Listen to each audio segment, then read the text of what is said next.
Picture a Europe torn asunder by a war that raged for 3 relentless decades.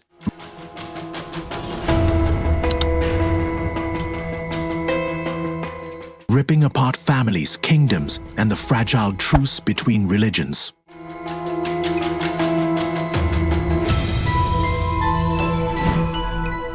The 30 Years' War, 1618-1648, was far more than a clash between Protestants and Catholics.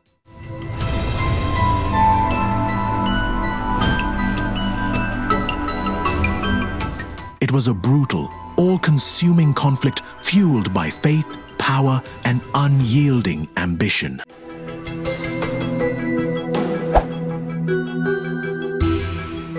From a defiant act in the castles of Bohemia, it spiraled into a continental catastrophe, redrawing borders and shattering lives.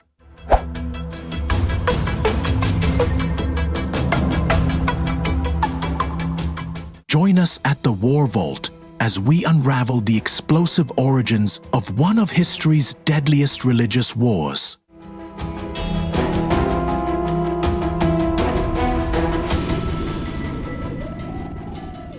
A conflict whose echoes still resonate in Europe's political and cultural landscape.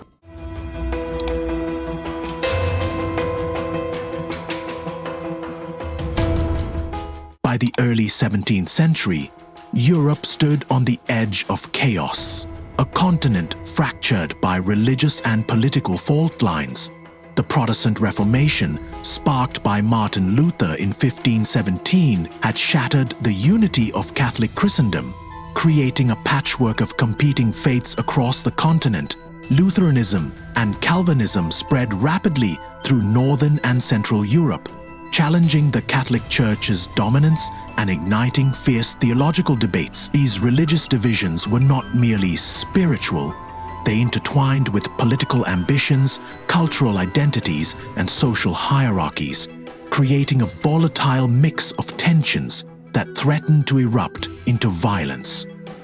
At the heart of this turmoil was the Holy Roman Empire, a sprawling, complex entity encompassing over 300 semi-autonomous states, including modern-day Germany, Austria, the Czech Republic, and parts of surrounding regions.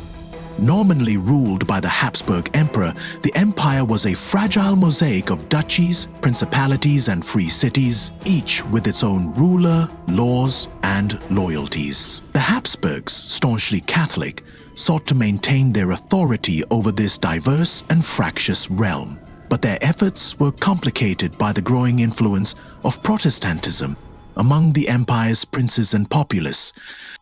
The Peace of Augsburg, signed in 1555, was meant to stabilize the empire by allowing each prince to determine their territory's official religion, either Catholicism or Lutheranism, under the principle of cuius regio, eius religio, whose realm, his religion.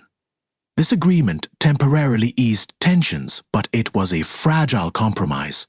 It excluded emerging Protestant groups like the Calvinists, who were gaining traction in regions like Bohemia and the Palatinate. It also failed to guarantee freedom of worship for religious minorities, leaving many subjects vulnerable to persecution.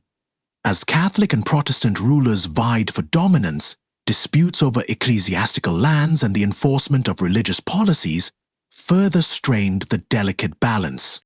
Bohemia, a prosperous kingdom within the empire, was a microcosm of these tensions.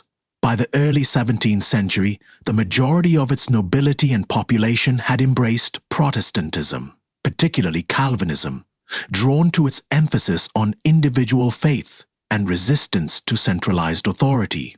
However, Bohemia's Habsburg rulers, committed to the Catholic Counter-Reformation, sought to reassert Catholic dominance. The election of Ferdinand II as King of Bohemia in 1617 and his subsequent rise to Holy Roman Emperor in 1619 escalated these conflicts. Ferdinand, a devout Catholic educated by Jesuits, was determined to roll back Protestant gains and restore Catholic hegemony across the empire. His policies, including revoking religious liberties previously granted to Bohemian Protestants, provoked outrage among the region's nobles and citizens.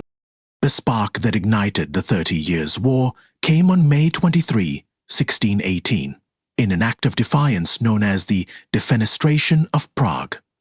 Protestant nobles, enraged by Ferdinand's policies and the dismissal of their grievances, stormed Hradčany Castle in Prague. In a dramatic gesture, they seized two Catholic royal officials, Jaroslav Martinic and William Slavata, along with their secretary, and hurled them from a third-story window, a 70-foot drop. Miraculously, all three survived, reportedly landing in a pile of manure, though Catholic propagandists claimed divine intervention by the Virgin Mary. This bold act was not merely a symbolic protest. It was a direct challenge to Habsburg authority, signaling that Protestant Bohemians would no longer tolerate religious oppression. The defenestration of Prague triggered the Bohemian Revolt, marking the start of the 30 Years' War. The Protestant nobles rejected Ferdinand's authority, deposing him as King of Bohemia and electing Frederick V, the Calvinist Elector Palatine, as their new king. Known as the Winter King for his brief reign, Frederick's acceptance of the crown escalated the conflict, as it challenged the Habsburgs' imperial dominance and drew the attention of other European powers. The Bohemian Revolt transformed a regional uprising into a broader struggle, as Catholic and Protestant states across the empire took sides based on faith, political ambition, or opportunistic alliances. The first major clash came on November 8, 1620, at the Battle of White Mountain, just outside Prague. Ferdinand II, supported by the Catholic League, a coalition of Catholic states led by Maximilian I, Duke of Bavaria, assembled a formidable army under the command of Johann Tercercles, Count Tilly. The Protestant Bohemian forces, poorly organized and underfunded, were no match for the disciplined Catholic troop. The battle was a swift and devastating defeat for the Protestants, lasting less than 2 hours. Frederick V fled into exile, earning his Winter King moniker, and Bohemia fell firmly under Habsburg control. The aftermath was brutal. Protestant leaders were executed, exiled, or stripped of their lands, and Ferdinand imposed harsh Catholicization policies, banning Protestant worship and seizing estates to reward loyalists. The defeat at White Mountain crushed Bohemian resistance, but did not end the war. Instead, it marked the beginning of a broader conflict. As the war's scope expanded beyond Bohemia, Protestant states within the empire, alarmed by Ferdinand's aggressive Catholic policies, sought to resist Habsburg dominance. The conflict drew in external powers with their own agendas, transforming a religious dispute into a complex web of political and territorial ambition. In 1625, King Christian IV of Denmark, a Lutheran ruler with interests in northern Germany, entered the war to defend Protestant interests and expand his influence. His intervention marked the Danish phase of the war, escalating the conflict's scale and intensity. Christian IV faced formidable opposition from the imperial armies, led by the brilliant but ruthless General Albrecht von Wallenstein, a Bohemian noble who had risen to prominence through military prowess and strategic alliances. Wallenstein commanded a professional army, funded by his vast wealth and innovative logistics. His victories, including the Battle of Lutter in 1626, forced Denmark into retreat by 1629, culminating in the Peace of Lübeck. However, Wallenstein's success came at a cost, as his heavy-handed tactics and reliance on mercenary armies alienated even Catholic allies, sowing seeds of future discord. By the late 1620s, the 30 Years' War had evolved from a regional revolt into a continental struggle. It was no longer solely about religion, but a contest for supremacy among Europe's great powers. Catholic France, wary of Habsburg dominance, began to support Protestant factions covertly, while Spain, allied with the Habsburgs, sought to secure its own interests in the Netherlands and Germany. The war's complexity grew as alliances shifted, driven by pragmatic considerations rather than ideological purity. The common people bore the brunt of the war's devastation. Armies, often composed of mercenaries, plundered villages, requisitioned supplies, and spread disease. Famine and displacement ravaged entire regions, with some areas losing up to a third of their populations. Towns were sacked, crops destroyed, and trade disrupted, plunging much of Central Europe into economic collapse. The suffering of civilians underscored the war's brutality, as the line between soldier and bandit blurred. The early years of the 30 Years' War set the stage for decades of violence and upheaval. The defenestration of Prague and the Battle of White Mountain were not just isolated events, but catalysts for a conflict that would engulf Europe, reshaping its political, religious, and social landscape. As the war expanded, new players and battles would emerge, each adding to the chaos that threatened to tear the continent apart. The war expands, shifting alliances, major battles, and foreign intervention. The early flames of the 30 Years' War, ignited by the defenestration of Prague in 1618, had scorched Bohemia and set the Holy Roman Empire ablaze. What began as a localized revolt against Habsburg Catholic dominance rapidly spiraled into one of the most complex and devastating conflicts in European history. By the 1620s, the war had evolved far beyond its Bohemian origins, drawing in kingdoms, dynasties, and armies from across the continent in a deadly struggle driven by faith, power, and ambition. The crushing defeat of the Bohemian Revolt at the Battle of White Mountain in 1620 appeared to secure Habsburg dominance under Emperor Ferdinand II. Protestant resistance in Bohemia was shattered, and Ferdinand's Catholic forces imposed harsh measures, executing rebel leaders and enforcing Catholicization. Yet the war was far from over. The religious and political tensions that sparked the conflict remained unresolved, and new players were poised to enter the fray, each with their own motives: religious zeal, territorial ambition, or the desire to curb Habsburg hegemony. The Danish phase 1625-1629 marked the war's escalation. King Christian IV of Denmark, a Lutheran ruler and Duke of Holstein within the Holy Roman Empire, saw himself as a champion of Protestantism. His intervention was driven by both faith and pragmatic goals, strengthening Denmark's influence in the Baltic and countering Habsburg expansion in northern Germany. In 1625, Christian led a Protestant coalition, backed by England and the Dutch Republic, into the conflict, hoping to reverse Catholic gains and secure strategic territories. The Habsburg response was swift and formidable, led by Albrecht von Wallenstein, a Bohemian noble whose military genius and ruthless ambition made him one of the war's most pivotal figures. Wallenstein raised a massive, well-accepted army through innovative financing, including plundering occupied territories and extracting contributions from local populations. His forces devastated Protestant strongholds, culminating in victories like the Battle of Lutter in 1626, which crippled Christian IV's campaign. By 1629, Denmark was forced to withdraw, signing the Peace of Lübeck, which restored its pre-war territories but barred further intervention. Wallenstein's success, however, came at a cost. His heavy-handed tactics, including billeting troops in civilian homes and seizing resources, alienated even Catholic allies, sowing discord within the imperial ranks. Wallenstein's campaigns exemplified the war's escalating brutality.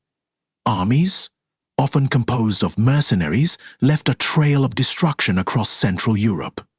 Towns were sacked, crops burned, and villages depopulated. The war's impact on civilians was catastrophic. Famine and disease, exacerbated by disrupted trade and agriculture, killed thousands. In some regions, particularly in Germany, up to a third of the population perished, a toll that would scar the social and economic fabric of the Holy Roman Empire for generations. The war's religious dimension was increasingly entangled with political rivalries. France, a Catholic power under the shrewd Cardinal Richelieu, viewed the Habsburgs' growing dominance as a threat to its own ambitions. Despite sharing the Catholic faith, France sought to weaken the Habsburgs, whose Austrian and Spanish branches controlled vast territories across Europe, by covertly supporting Protestant factions. Richelieu's policy of raison d'etat, reason of state, prioritized French power over religious solidarity, highlighting the war's transformation into a broader struggle for European supremacy. By funneling funds to Protestant allies like Denmark and later Sweden, France ensured the conflict's continuation, preventing a swift Habsburg victory. The entry of Sweden in 1630 marked a dramatic turning point. King Gustavus Adolphus, a devout Protestant and one of the era's most innovative military commanders, landed in northern Germany with a disciplined army of about 13,000 men. Known as the Lion of the North, Gustavus revolutionized warfare with mobile artillery, flexible infantry formations, and combined arms tactics that integrated cavalry, infantry, and cannon fire. His goal was twofold: to defend Protestantism and to establish Sweden as a dominant power in the Baltic. His arrival reinvigorated the Protestant cause, which had faltered after the Danish defeat.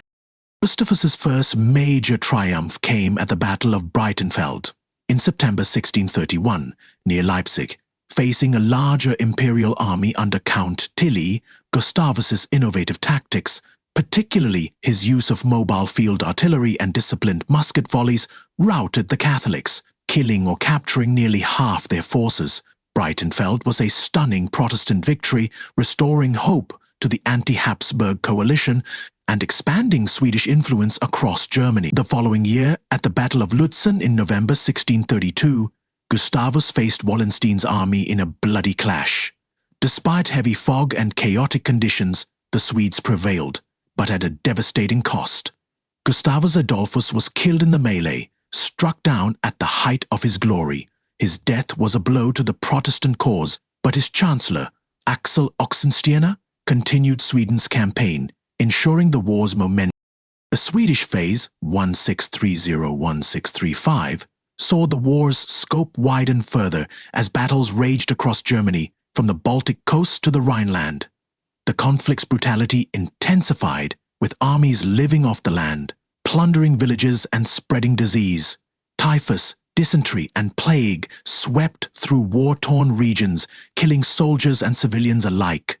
Entire communities were wiped out, and survivors faced starvation as armies requisitioned food supply. The German peasantry, caught between warring factions, suffered unimaginable hardships, with some regions reduced to near anarchy as law and order collapsed. France's direct entry into the war in 1635 marked a new phase, escalating the conflict to unprecedented levels. Cardinal Richelieu, wary of Habsburg encirclement, declared war on Spain and committed French troops to fight alongside Sweden and other Protestant allies. France's involvement was driven by strategic goals: to weaken Spain, secure the Rhineland, and establish France as Europe's preeminent power. The war now engulfed much of the continent, from the Low Countries to Italy, as alliances shifted and new fronts opened. A pivotal moment came at the Battle of Rocroi in May 1643, fought in northern France. A French army under the young Louis II de Bourbon, Duke of Enghien, later Prince of Condé, decisively defeated a Spanish force long considered Europe's finest. The victory shattered the myth of Spanish invincibility, marking the decline of Spain's military dominance and signaling France's rise as a leading power. Rocroi's significance extended beyond the battlefield, as it emboldened France to press its advantage in subsequent campaigns.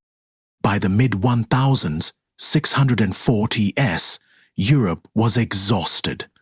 The relentless warfare had drained treasuries, devastated economies, and left millions dead or displaced.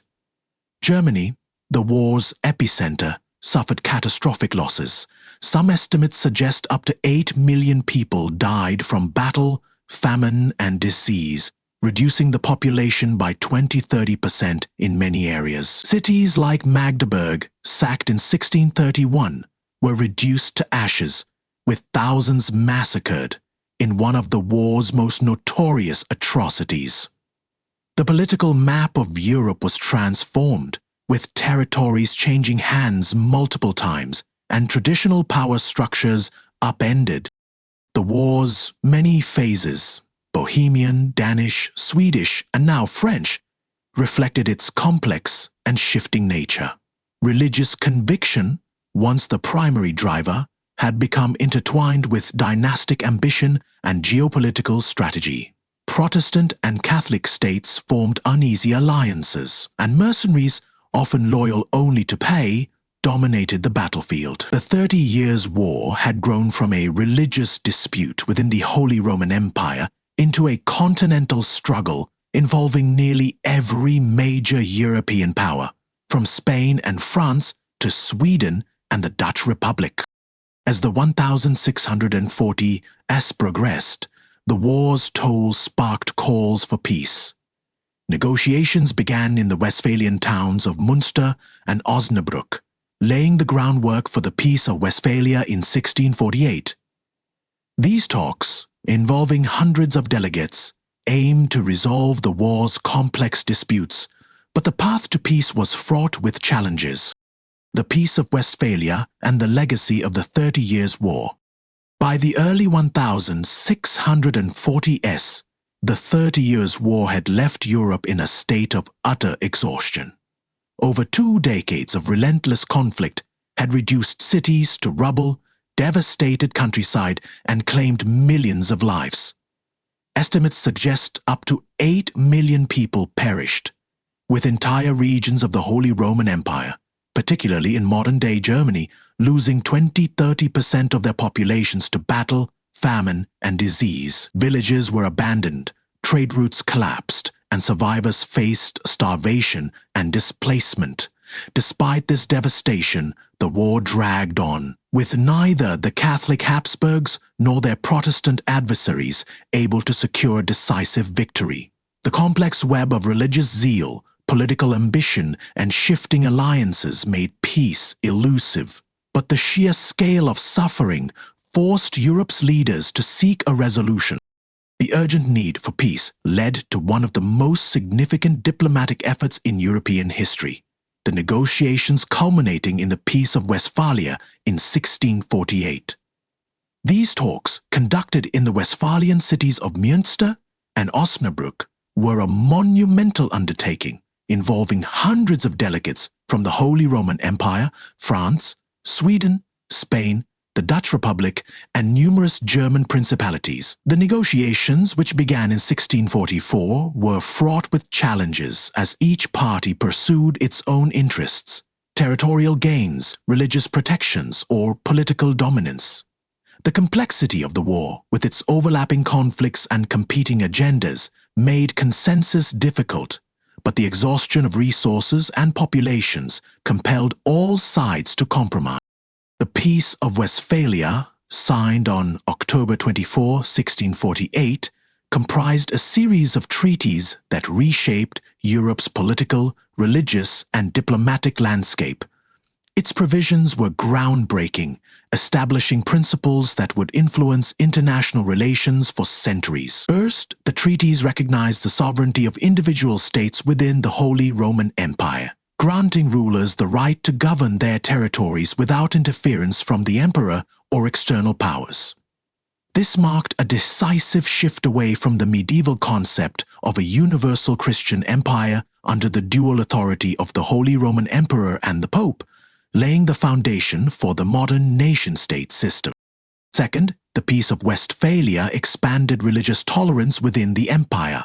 Building on the Peace of Augsburg, 1555, it granted legal recognition to Calvinism alongside Catholicism and Lutheranism, allowing princes to determine their territory's official religion while guaranteeing limited protections for religious minorities.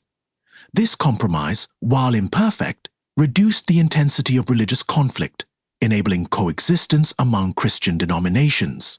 However, it did not fully resolve tensions, as religious disputes continued to simmer in some regions, and non-Christians, such as Jews, remained excluded from these protections. Third, the treaties redrew Europe's political map, redistributing territories and altering the balance of power. France emerged as a major beneficiary, gaining control of Alsace and parts of Lorraine, weakening the Habsburgs, and solidifying its status as Europe's preeminent power. Sweden acquired key Baltic territories including Western Pomerania and the bishoprics of Bremen and Verden, establishing itself as a dominant force in Northern Europe. The independence of the Dutch Republic, which had fought Spain in the concurrent 80 Years' War, was formally recognized, as was the Swiss Confederacy's autonomy. These territorial changes curtailed Habsburg dominance, particularly the Austrian and Spanish branches, which had long sought to dominate Europe. The Peace of Westphalia not only ended the 30 Years' War but also concluded the 80 Years' War 1568-1648 between Spain and the Dutch Republic. The treaties established a new diplomatic order based on the balance of power, prioritizing negotiation over religious warfare. Diplomats began to see mutual restraint and compromise as essential to preventing another catastrophic conflict. The Westphalian system, as it came to be known, introduced concepts of state sovereignty and non-interference that remain cornerstones of international law today, influencing institutions like the United Nations. The legacy of the 30 Years' War was profound, reshaping Europe in ways that reverberated for centuries. Politically, the war weakened the Holy Roman Empire, reducing the emperor's authority to a largely ceremonial role.